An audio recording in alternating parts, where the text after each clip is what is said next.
I'm Brian Van, sportbiketrackgear.com. Today we're going to install a set of driven halo levers on our 2017 STG Yamaha R6 project bike.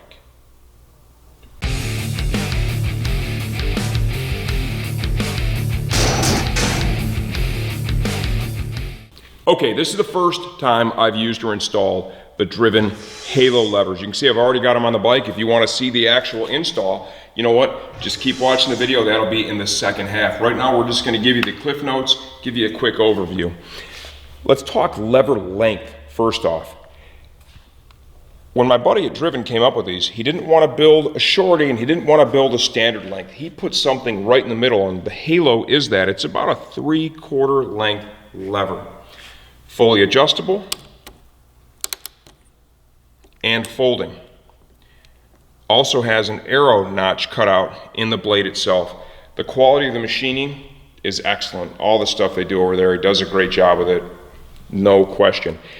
I was really impressed with the folding portion of the lever, because when you first just kind of glance at it, I didn't even really realize it was a folding lever until I started playing with it. I'm like, oh wow.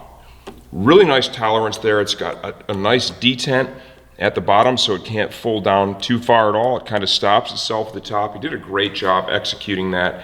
The dial, this is basic stuff, right? There's a lot of other adjustable control levers out there. The dial is super smooth. It works great, no question. So folding is good, executed well, but the really unique thing with these, it's gonna be the length, man. These aren't shorties, these aren't standard length. These are right in the middle. I'm able to do 2-finger or 3-finger, and if you really wanted to, you could get that 4th one up on there, which really is hard to do with a shorty. And realistically, when I'm riding and braking, I'm not using 4 fingers. You know, I'm using 1 or 2.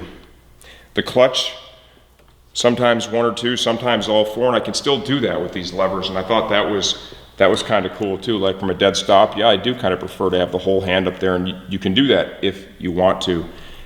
I like them. I think they make a lot of sense. The price is fair. The quality is great. The applications, all your modern sport bikes are included. If you want more information, watch the second half. We got a full install for you.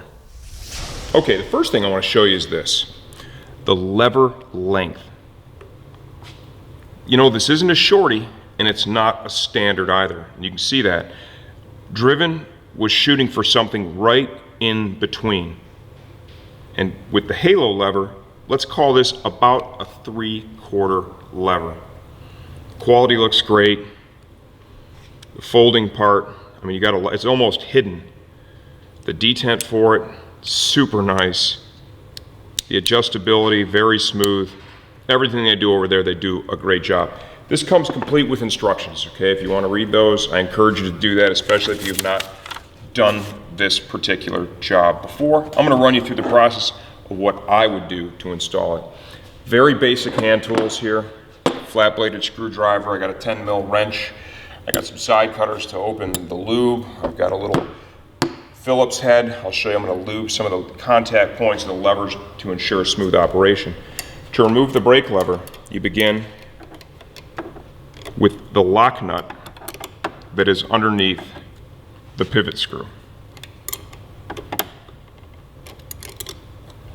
Really not a great angle for Steve to grab this, but trust me, it is on the bottom of that pivot.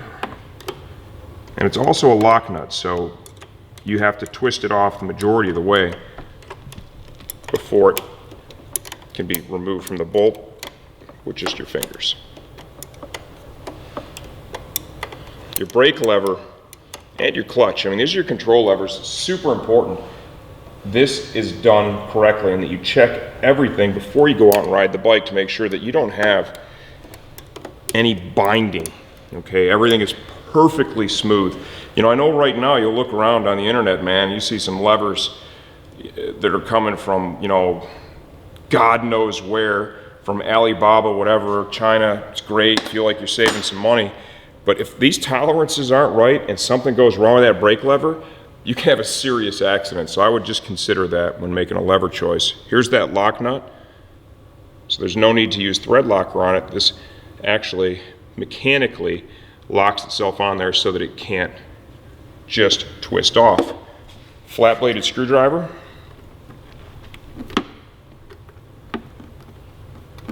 To remove the pivot bolt, and that actually threads into the master cylinder itself. It doesn't just push through the other side. And they've done all that simply because if your brake lever falls off, you're having a really day. Then pull the pivot out, like so.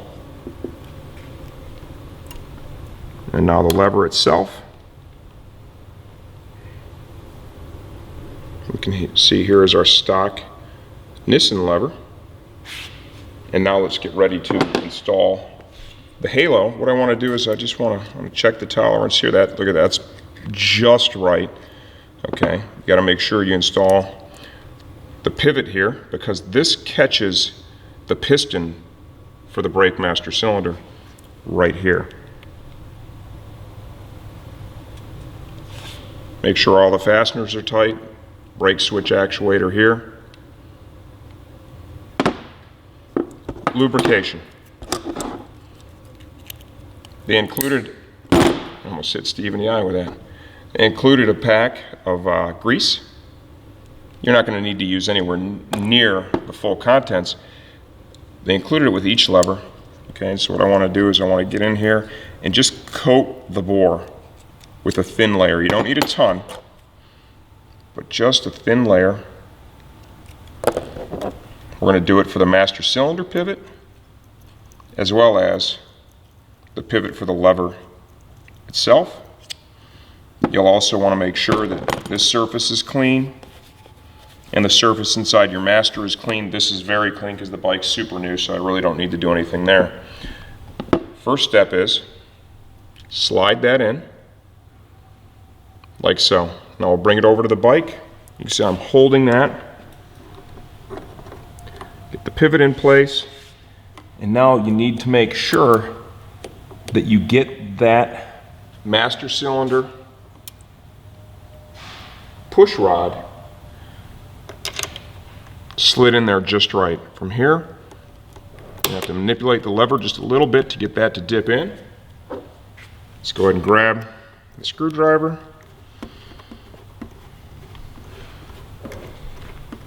And run this down.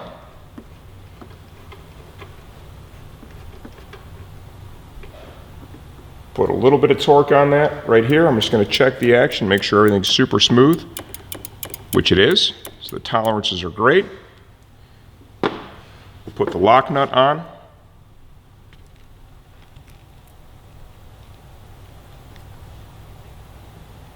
Once again, apologize. There's just really not a great angle for him to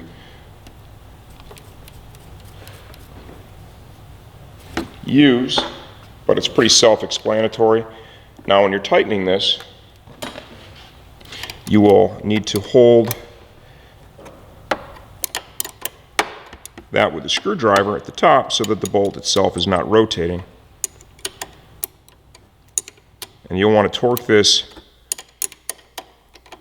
to specification. Okay, now we're on to the clutch side. The first thing we want to do is we want to get the clutch lever adjusted so that we have enough free play in the cable to remove it. So I'm going to get that dialed down. You need to finish with the adjuster dial. The slot in it pointing forward is going to line up with a slot that is actually in the stock clutch perch. Okay, it's going to allow you to get the cable to pass through. We may need to adjust the cable down by the clutch cover, but we won't start by doing that. We'll wait and see if we need to. On this side, I'm going to use a ratchet and a 10 mil.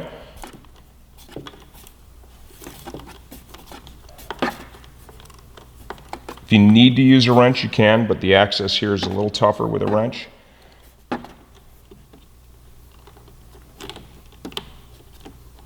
The top of the pivot bolt for the clutch lever is notched, so it's kind of captured in that stock clutch perch. Makes this a little bit easier.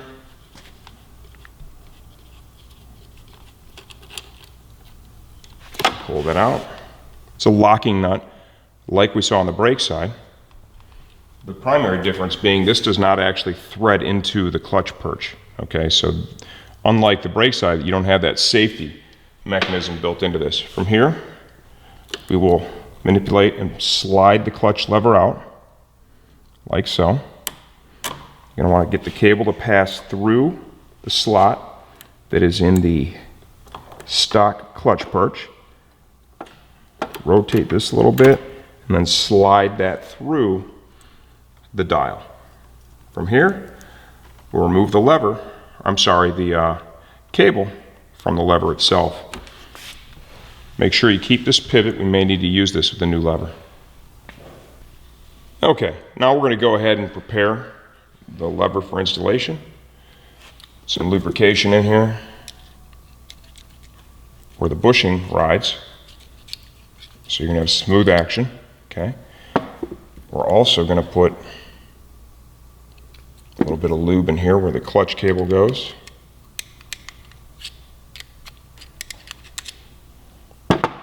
And come over to the bike. Just put just a little bit of lube in here.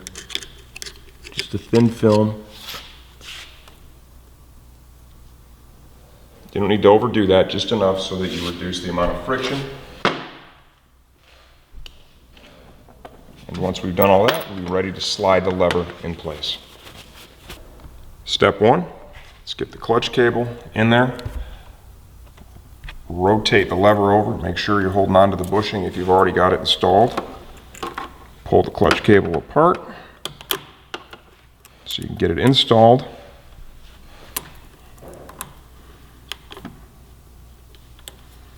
And slide it into the perch, like so.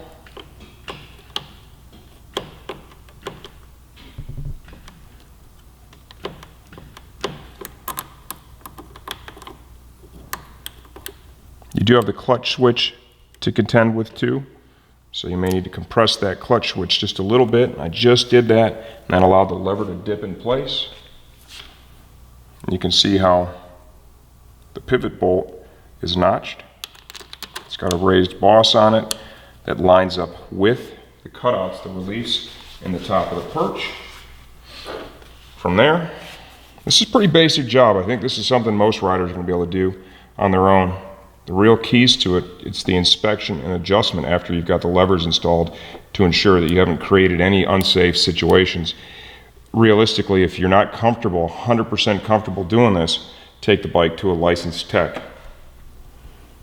Any of the videos we do, they just serve as a guide for riders who want to tackle the projects, of course, on their own. But I always say, if you're not comfortable, man, pump the brakes, take a breath, and take the bike in.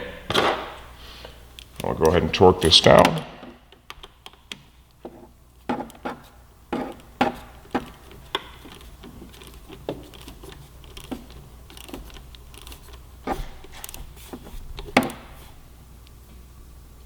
Make sure the bolt is lined up with the notches and the clutch perch. Get that snug. From here, as you can see clearly, that's way too much free play. So we will then adjust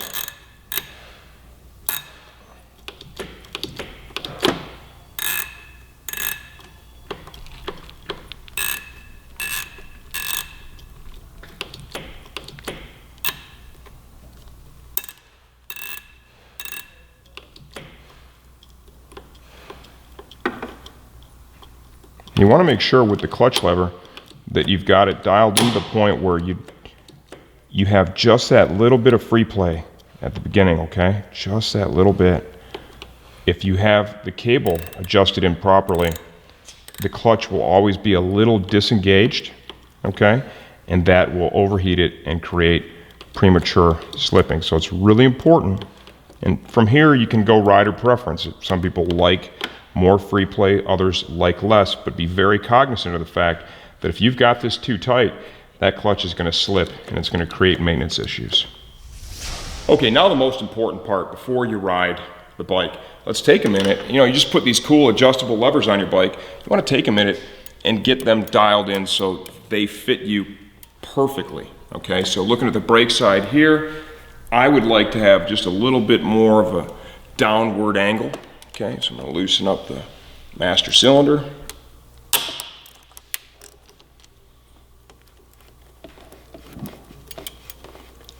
Not only do I want to have more of a downward angle, but I also brought it out just a little bit further. Okay, so let's look for the angle I want now.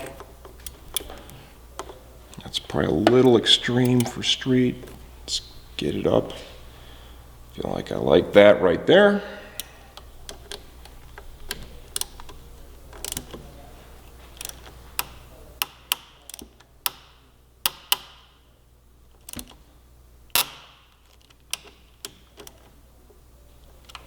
And then we can come over and do the same thing on the clutch side. Try and get those to match a little bit.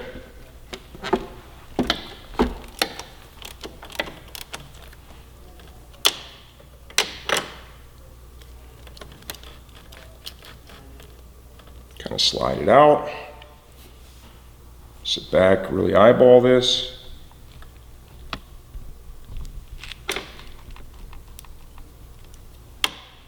And then remember too, you also have the distance between the lever and the bar is adjustable as well. That's easy to do. You can do that while you're out riding, at a stoplight, so on and so forth. Driven makes that pretty easy, and that's a common feature you're going to find with most levers. So I'll get those nice and even. I like a little more gap. I think I kind of like number 2. You can definitely feel that's not a shorty and it's not a standard length lever. You can get 4 fingers on it if that's what you want to do. 2, 3, no problem. Same thing on the brake too.